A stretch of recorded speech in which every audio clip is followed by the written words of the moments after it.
everybody. It's your girl Miracle Sims, and you are listening to God, Sex, and Love, your daily dose of inspiration, the juice. It is January the 13th, 2021. And today's topic is you're sadly mistaken. I woke up early this morning. I just kind of laid in the bed a bit before I woke up like hours early than my alarm. And so, I tend to just kind of stay in bed. I did have those little moments of like, maybe God is trying to tell me something if I can't sleep at night. And I wonder why. No, I went to bed. I don't know what time I went to bed, but I woke up around, I want to say around 1. But I found it interesting. Okay, let me share this with you guys. So the other day I watched this video of Marcus Rogers, and he was saying how like he had this dream, and then he also paid attention to the time he woke up, and he ended up reading a Bible verse. He looked up the numbers from the time he woke up and found the Bible verses that pretty much coincided with his dream as a confirmation, and I was like, wow, I never thought about that. Me waking up at a certain time could be, a sign for me to be studying or something, or, to look into the Bible. And that did cross my mind this morning, but by the time it did cross my mind, I didn't remember the exact time that I woke up, so I just tended to do what I usually do when I wake up early, which is just either browse on, social media and just kind of play this little game, or maybe sometimes I'll watch a show or read a story or something like that. But hopefully, next time or whenever I'm supposed to, whatever the case is, I'll be reminded to check that out. I mean, I think it's very interesting the way that God can speak to us in the different ways and things like that. I guess with that being said, long story short, since I'm on this little train, I did a workout warm-up situation, but it was like my old school one, because I ended up just wanting to jam a bit to some of that Montel Fish. I've been shouting him out for the past few months now, but I was jamming to him this morning and did my warm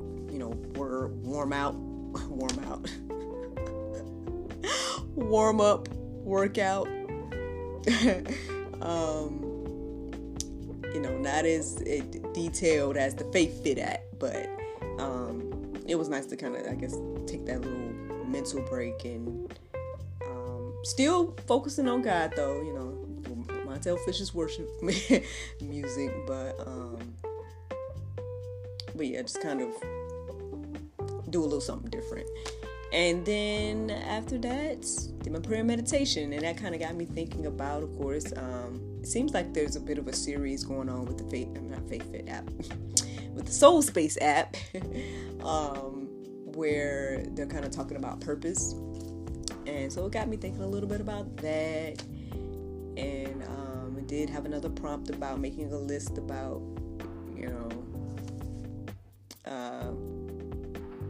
what do I think God's purpose is, and like what am I currently doing, and what can I work towards, things like that.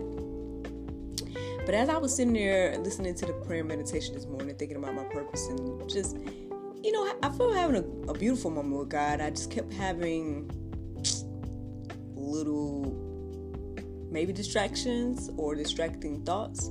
So I'm welcoming God into the time of the meditation, and I'm just saying good morning and, all that stuff. And then the little thought comes in my mind, like, man, what if I'm crazy? What if this whole thing in regards to the Bible and, that little bit of doubt, that comes into your mind. And I'm honest. I think I've shared this with you all before. I'm honest that these thoughts come to my mind every now and then. I feel like they're more of a distraction than anything. I don't think it wavers my faith in a way where I'm like, oh no, there's no God, or whatever the case is. But I mean, I'll be honest and say I'm a human, and those thoughts come to my mind, and so here I am trying to pray and meditate, and I'm saying good morning, Lord, and the little fleeting thought of, what if this is crazy, or what if there is no God, or whatever the case is. But again, I know that Bible verse that's like, a man says in his heart that there is no God is a fool, type of that verse or whatever. So I'm like, I'm trying to be careful about that, because I'm like, hey, I'm not trying to say that at all. I do believe that there's a God and a creator, and I am a creation, and there is purpose for my life. I don't believe that everything just happened by chance and we all just got here from nothing, and that doesn't make sense to me. So but I'll be honest and say doubt can creep in, or whatever the case is. So that was one of the first things during my prayer and meditation that I noticed. Then I want to say, as the more I listen to the prompts and like the things that the lady is sharing in the prayer meditation, it's like I had a beautiful moment of like, wow, God, it's wonderful how you've created all of us. And in my mind I was like, man, we're like, each and every one of us is like a unique piece of art, you know what I mean? Like, we're so unique, we're so different. Even twins are different, it's just like, and that's such a beautiful thought to think, like, how much detail God put into us, and but then the other fleeting thought was like, I don't know if it was, I don't know what reminded me of it, but just thinking about like people that, like, God has created us in this path and this beautiful purpose for all of us, but at the end of the day we have free will and we can do whatever we want with it, right? So we don't have to, like, God's created this path and purpose, but we have the free will to walk in it, and knowing that some people choose to take the route of evil, whether they're doing evil things to other people, doing things to themselves, whatever the case is. And it's like, and that kind of saddened me a bit to think about, while I'm trying to sit here and pray and meditate about the beautiful things, you know what I mean, and in purpose. That was another fleeting thought of mine that came across my mind this morning, like, man, as much beauty as there is in the world, there's this ugly side too, and everything. And then, I mean, part of that got me thinking about death. But then even in death, it's like, I mean, well, to be honest, it made me think about life and think about, like, I think I shared with you guys the other day how that little boy Hope really touched me to see him in that video the other day, and I try not to even keep thinking about him, because, like, if my mind goes back to that video, I'm just like, I get emotional. And it's interesting because some friends of mine were kind of chit-chatting about funeral arrangements and, death and all these things yesterday. And I'm sitting here thinking, like, I mean, I've shared with you guys before about my whole thing about death and stuff, and how I feel like I might be a little weird. Like, how I, like, in regards to death and me being emotional about it. I understand that, people grieve and stuff like that, and people grieve differently. So I guess my grieving sometimes, like, if I'm taking some information in on my own, thus far, you know what I'm saying, thus far, then it's like I tend not to look at it from an emotional way. But then it's like, if I come around the people and if I come around the others and we're all, reflecting on a person, and then I'm seeing someone else grieve and all these things, then that's something that hits me. So in regards to death and stuff, right? But then I'm sitting here thinking about, again, like, a child, when I, thinking about the whole human trafficking situation. But in particular, if I think about Hope, when I think about that video, the little boy, And I really truly just thought about, man, this is a child. Like, he's not even 3, you know what I'm saying? Like, maybe not even, my son's, like, he looks like my son's size in regards to his height. So I'm like, was he 2 or 3, and this little baby is so malnourished and there's so many people around him, but no one's helping, you know what I mean? Like, because I guess they feel like something about him is evil or whatever. I don't know all the details about like other countries and how they do stuff or whatever. But that's the story, the little bit of story that I read, is that the family left the child, or the family abandoned the child because they thought the child was a witch or something. I don't know. But anyway,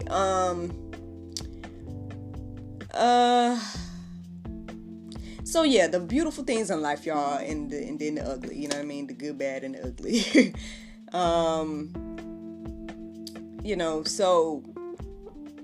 So after all of that, y'all, I guess I share all this to say, I'm sharing this because I'm about the process of my process this morning in regards to me coming to you all with this message of you're sadly mistaken.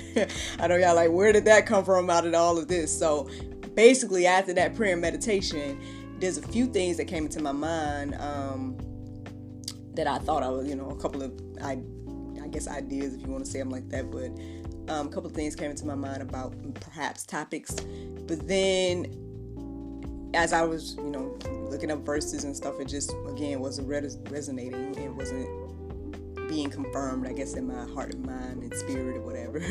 And so I just was like, I just took a moment and I just was like, just closed my eyes, and I'm just like, Lord, I just really want to hear. Like, I don't, let me know which way we going or how we doing it.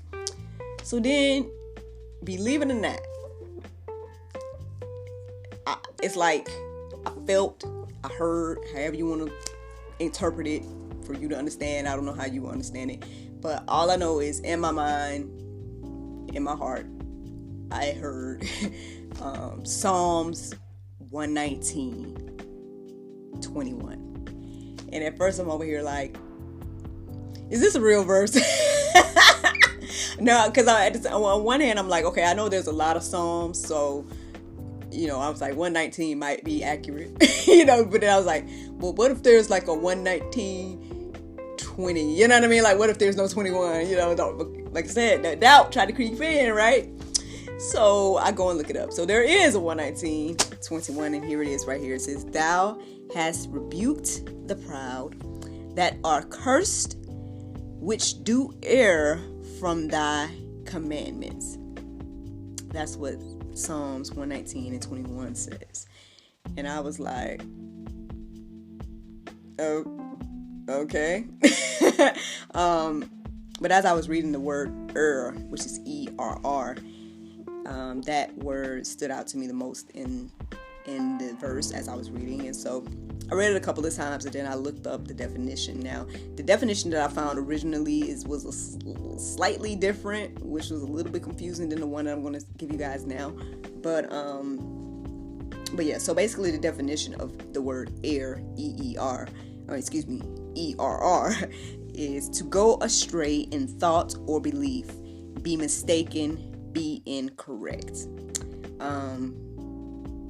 Yeah, so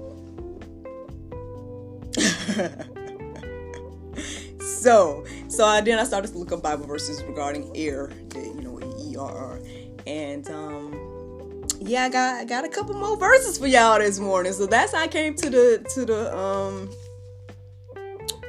topic. You're sadly mistaken. I think it's interesting to think about this.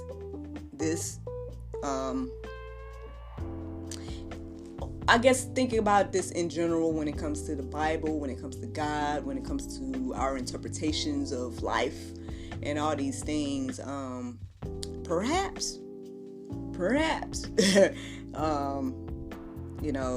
God is sharing with us today through little old me that we are sadly mistaken about like our interpretations of all those things. But hey, I don't know. I'm just going to share with you guys these verses.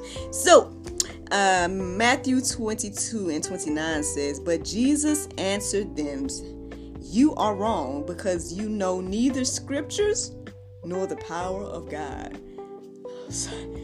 I was like, oh, oh, you snapping right now. Oh.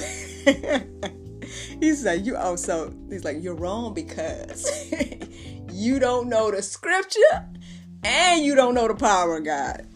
I'm on here like, okay. The next verse I came across is John 3:12. It says, if I have told you earthly things and you do not believe, how can you believe if I tell you heavenly things? Oh, y'all, we can let them marinate by themselves. I don't know about you, but I'm like, oh, no.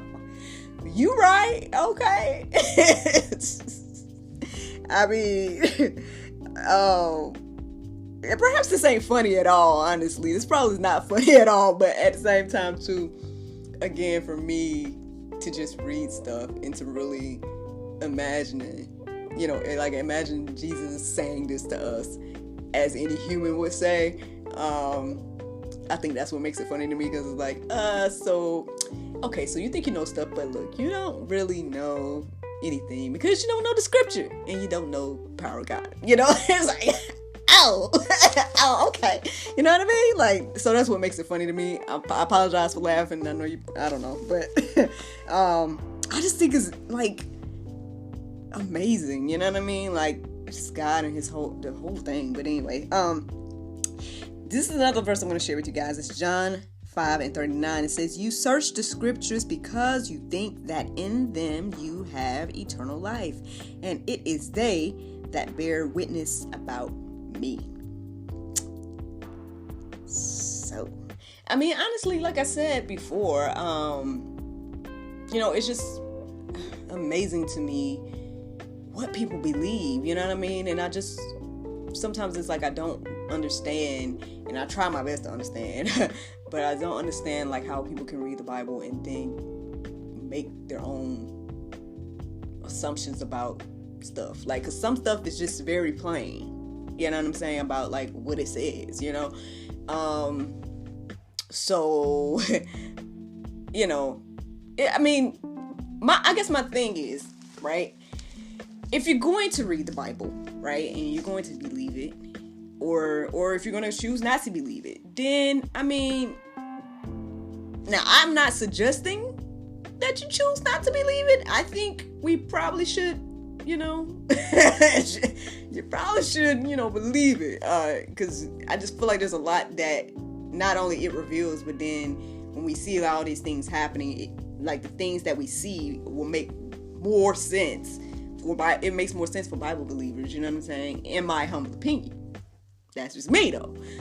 But if you're somebody that's like, oh, okay, I read what that said and I don't believe it, whatever. I think,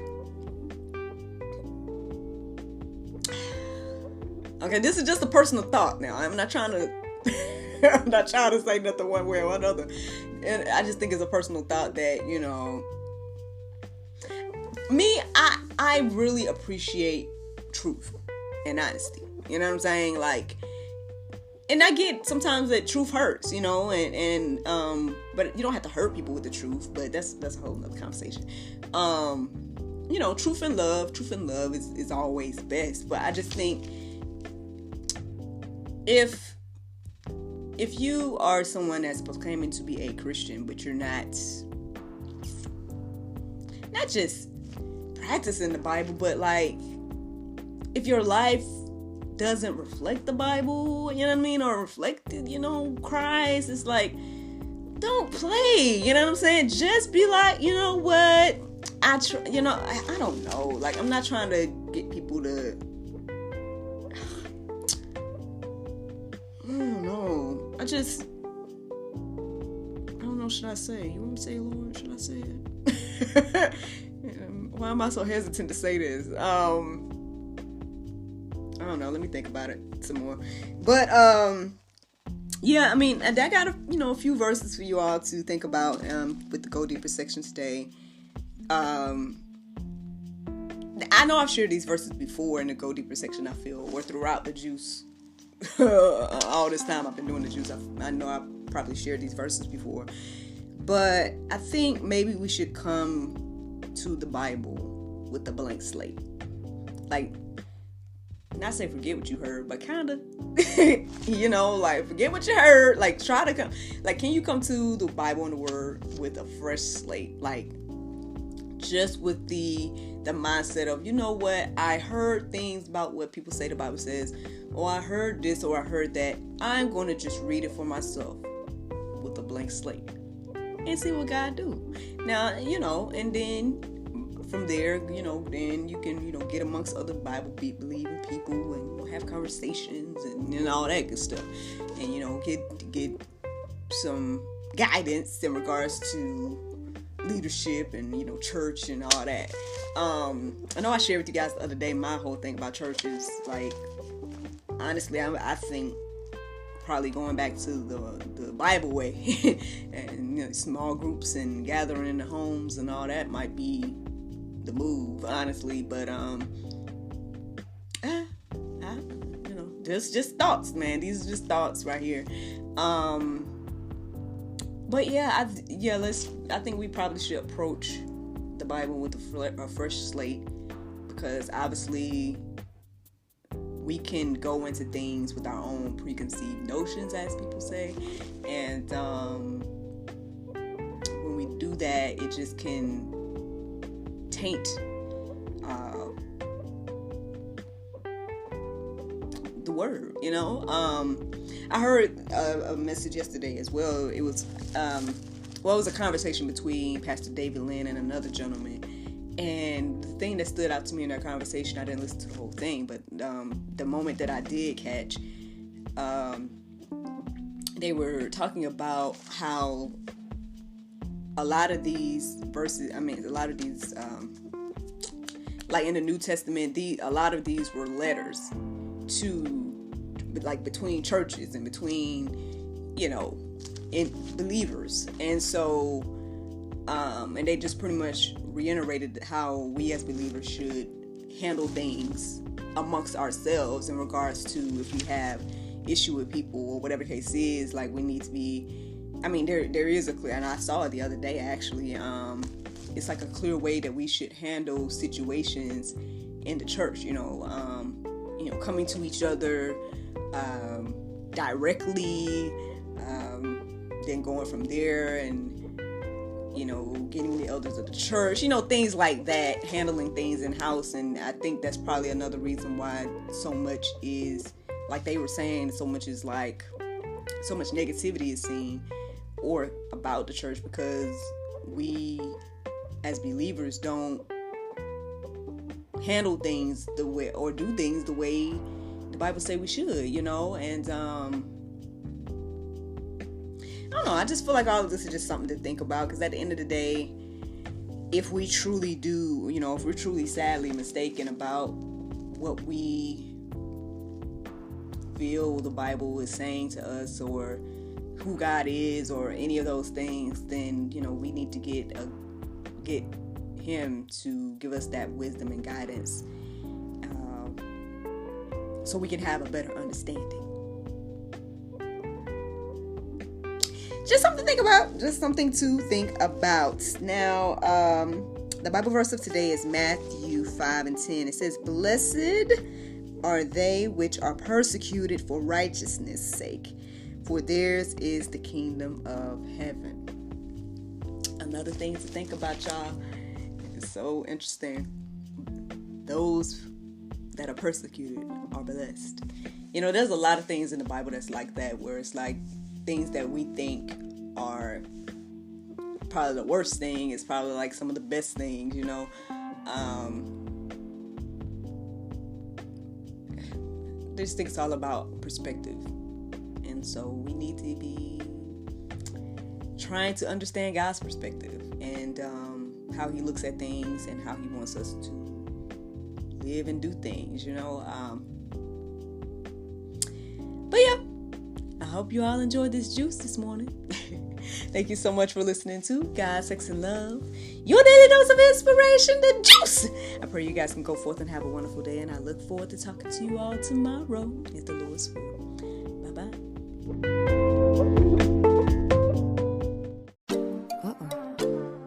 There's no time to get my nails done. Oh, I know. I went to unwindselfcare.com and got my 100% nail polish strips. Thanks, Unwind Self Care.